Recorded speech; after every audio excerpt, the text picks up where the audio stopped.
Today I was thinking of talking about compassion. We can have compassion for the person involved in something there. um, and I was, first of all, maybe talking about what is compassion. And there's the Pali word for it is Karuna. Um, Pali is the language in which some of the Buddhist scriptures were written down in. And it's one of the four Brahma Viharas, or sublime states of mind. And the others are loving kindness, or metta, sympathetic joy, mudita, and equanimity, upekkha. And I've talked about the other three before. I'm waiting a little bit for the sound.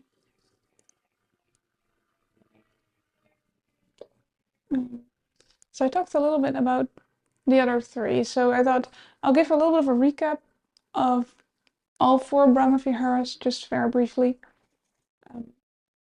Each of them comes up in different situations, basically. So it's hard to respond to these different situations. Like loving kindness, the first one, comes up when it's just a general social situation, and other people are involved. It can also be for ourselves, but it's not super special. Nothing super special is going on. It's just kind of normal. Compassion arises in situations where there's suffering. Difficulty is happening. So if we suffer ourselves, or if other people suffer, or we can even have compassion for the whole planet suffering, and it's kind of a warm feeling of kindness and love and a sense of caring, and it often goes along with this desire to alleviate the suffering. That's kind of part of compassion often. And then sympathetic joy, mudita, can arise when there's joy present, whether it's in our own lives or in other people's lives. When someone else is doing well, when their life is just going well, or they have a specific situation that is going well for them, we can feel sympathetic joy. We can feel joy for them. And then equanimity is when none of the other Brahma Viharas apply. And specifically, it is about balance and staying balanced in whatever situation arises. So whether there's adversity or excitement, we just basically stay in balance with the vicissitudes of life, as they're called, the worldly winds of blame and fame, and pleasant and unpleasant, and things like that. So we're not really drawn in the direction of aversion and resistance, and also not in the direction of desire and attachment. So in this way, compassion is placed in this whole of the four Brahma Viharas here. It is a specific Brahma Vihara that comes up in certain situations, especially with suffering. So it is a state of heart and mind where we want ourselves or others to be free from suffering, difficulties, discomfort. And we want to alleviate that suffering if it is possible and appropriate. So it has this clear action component to it. For example, if we see someone tripping in the street, compassion might arise to help them, get back on their feet. But sometimes it might not be so appropriate or desirable to actually take action. For example, if you see a bird eating a worm, then compassion might arise for the worm because they're being eaten. But, if we're going to save the worm from the bird's mouth, then the bird doesn't have any food. And then maybe this bird has young, and then they can't feed their young, So we're actually contributing to suffering in a way if we do that. So it's not always appropriate, like in that kind of situation. Sometimes, it's better to not do anything. But there's also situations where it is appropriate to handle or to act, but it's not practical. It's like when we see like there's a flood somewhere on the other side of the world, then it's usually not as practical to jump in a plane and help people there. But of course we can, for example, transfer money to a charity or something like that, but just as an example.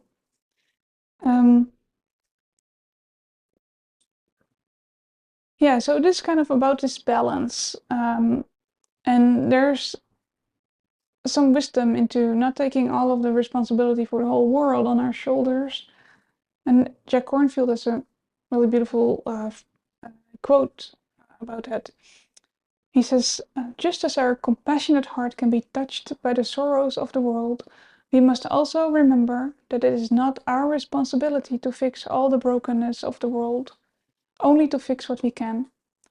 Otherwise we become grandiose, as if we were put here to be a savior of the humanity around us. So we can do what we can, within reason. And that's a healthier way to deal with whatever, is ever happening in the world. And it ensures that we do not get burnt out. Because often you might think like, oh, there's so little I can do. But that is true. And we kind of get caught up in that instead of acknowledging that there is little we can do.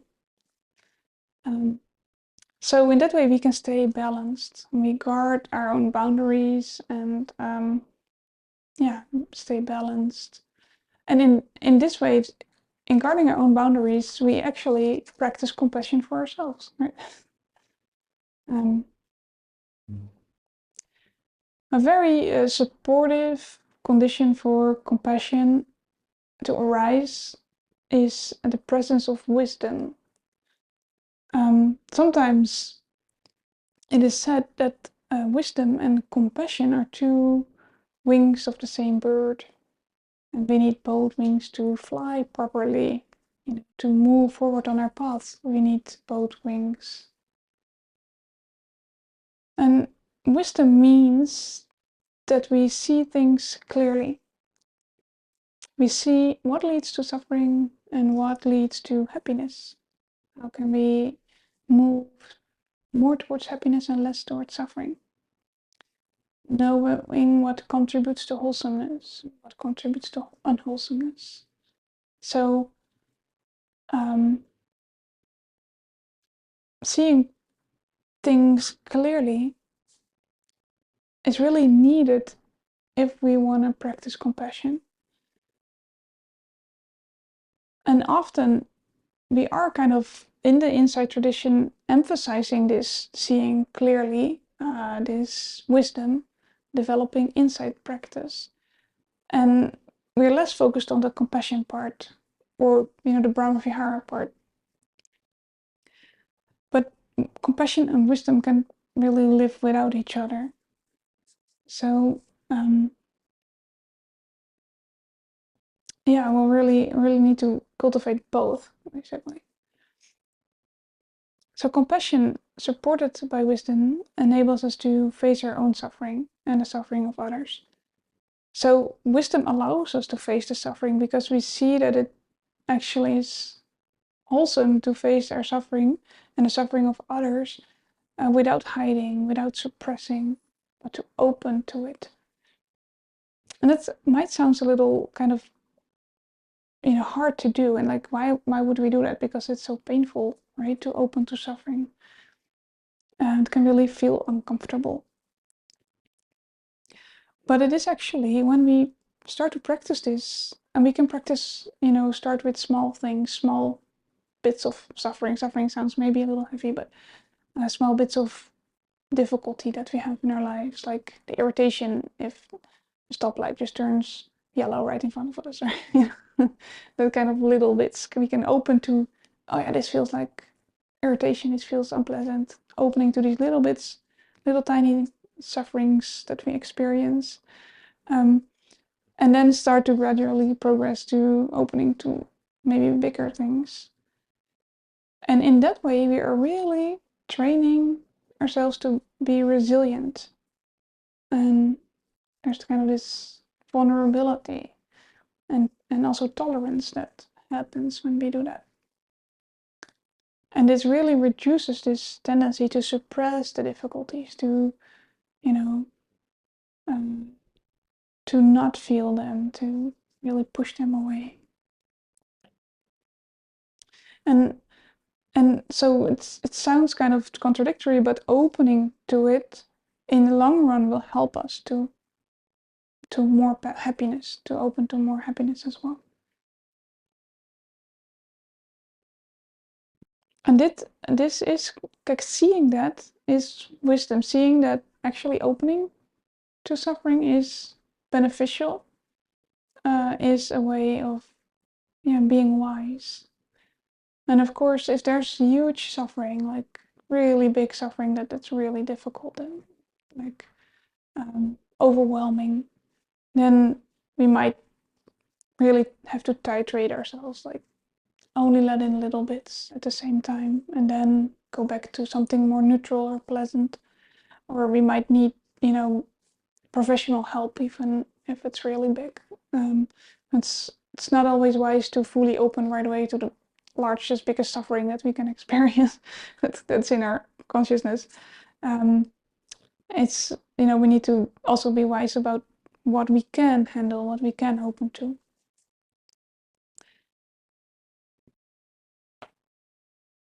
And wisdom does not make us immune to suffering, of course. It just allows us to deal with it in a more supportive and balanced way.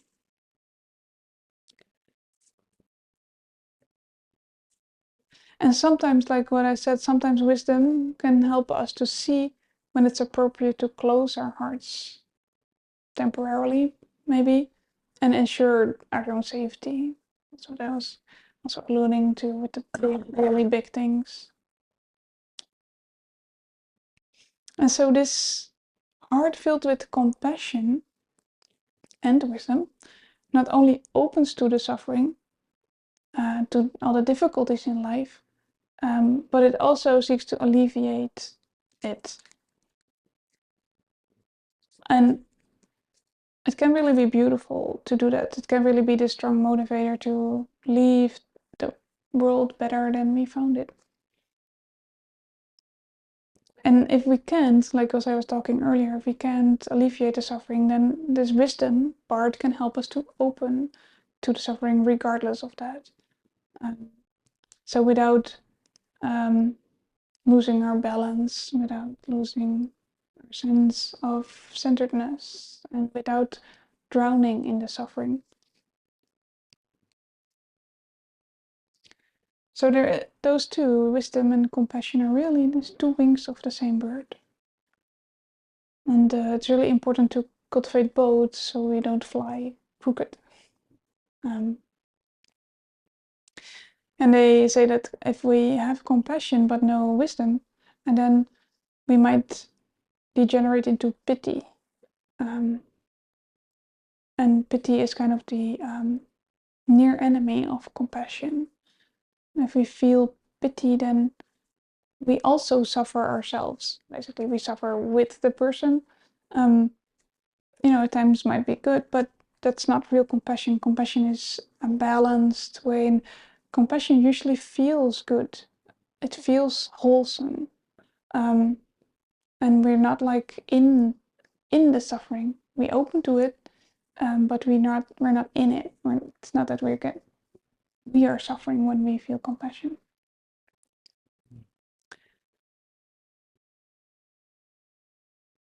And wisdom without compassion, so this was compassion without wisdom, degenerating into pity, but wisdom without compassion may result in kind of an indifference to the world, indifference to the suffering in the world.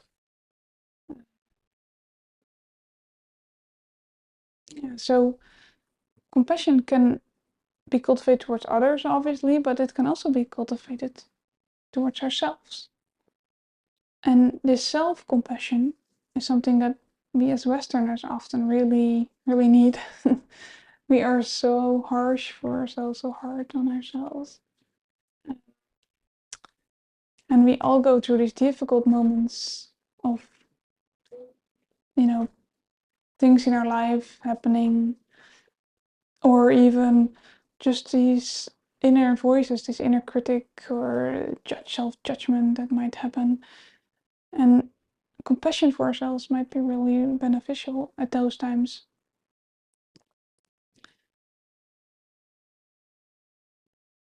Because often when others, like if our friends tell us like, oh, I'm such a awful person, or, then we say, no, you're perfectly fine the way you are, and don't be so harsh on yourself. But when we say it to ourselves, we kind of believe it. um, so self-compassion practice can really help with those kind of inner voices that we have. And there's this scientist, Kristen Neff, Neff. She's done a lot of research on self-compassion. It's really beautiful. And her research shows that self-compassion has this really healing effect on our lives. And she points to 3 components of self-compassion. The first is being kind to ourselves. Second is understanding shared humanity. And the last is mindfulness. And broken down like that, it might not be so difficult. And the kindness is about, being kind and caring and loving for ourselves rather than harsh and judgmental. And it might sound, easier than it is, though. But what can sometimes help is to really acknowledge the harshness, self-judgment, and then have a moment of kindness, like bring in on purpose a moment of kindness towards ourselves. Like, it's okay, it's okay, darling. It's, however kind of word would fits for you. And there's this teacher, James Barras, who suggests to put a hand on your cheek and say like, it's okay. Really good kind of this care and kindness for yourself like that. And then the shared humanity is also pretty powerful, because it's like realizing that we're not the only person like with this specific issue, let's say self-judgment, or if it's grief, losing someone, or you know going through some major life event or whatever it is. Like there's like people all around the world that go through something similar. Like we were 9 billion people in this planet, so there's always others who experience something similar than we are experiencing. So we can say like, yeah, this is being human. This is what humanness is like. Which can be, really helpful. Like people all around the world make mistakes. We all have imperfect lives. And then the third one was the mindfulness, third aspect of self-compassion. And this points to that we basically need mindfulness to recognize what's happening. We have to recognize that there's suffering present, that there's self-judgment present, or grief, or whatever it is. So if we don't recognize that, then there's no developing of self-compassion. It's kind of a basic need, yeah. And Kristen Neff, she has many self-compassion exercises on her website if you're interested. And talking about exercises, in Buddhism there's also an exercise for compassion.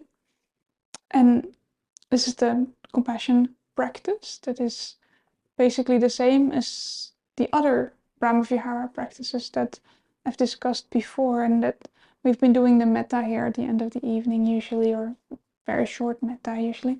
But it's just like the other Brahmaviharas are phrases that we can use, kind of like these wishes that we can have for ourselves and others.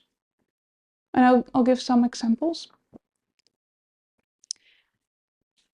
I care about your suffering, or I care about my suffering. May you or I have the strength to face your or mine suffering. May you or I be free from suffering. May you or I be calm and peaceful. So those are some examples. But just like with the other Brahma Viharas, we can be creative. So we can come up with our own phrases or change these phrases up a little bit so that it resonates better for us.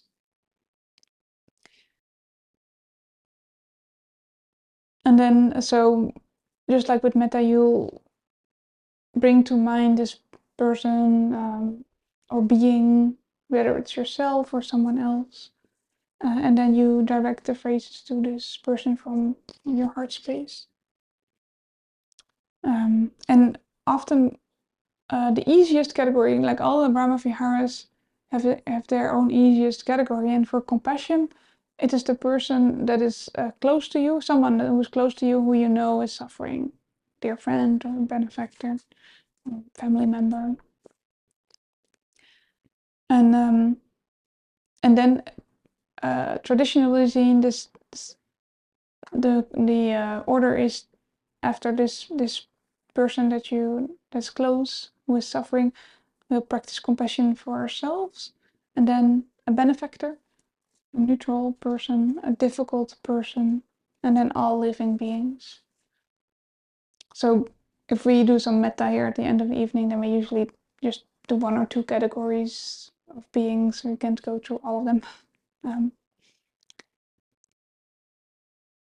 then so I mentioned that compassion has this near enemy of pity. It also has a far enemy, and the far enemy means that what is opposed to compassion, and that is cruelty, or the desire to harm others. And obviously none of us probably wants to be cruel, consciously wants to harm others or other beings. But we probably all have a little bit of a tendency at times. And when we do the practice, this can come up, especially when we progress to more difficult beings. Then it might come up that we actually want to harm this being instead of alleviate their suffering. Like it's, you deserve to, suffer or whatever. That kind of feelings can arise. And so just to name that that's, part of the practice, that's part of our humanness also. And how we deal with that is to just be aware of these tendencies and to know that this is the purification process going on. Just like with the other Brahma Viharas, it's kind of purifying our heart. So we can just use the Vipassana meditation, or we can switch to an easier being that doesn't, make those feelings of cruelty arise, and then practice the compassion with an easier being first, and slowly but steadily go to more difficult beings. Like all of the Brahma Viharas are really about go where it's easy, so we don't have to make it difficult for ourselves. That's kind of an important aspect of this practice.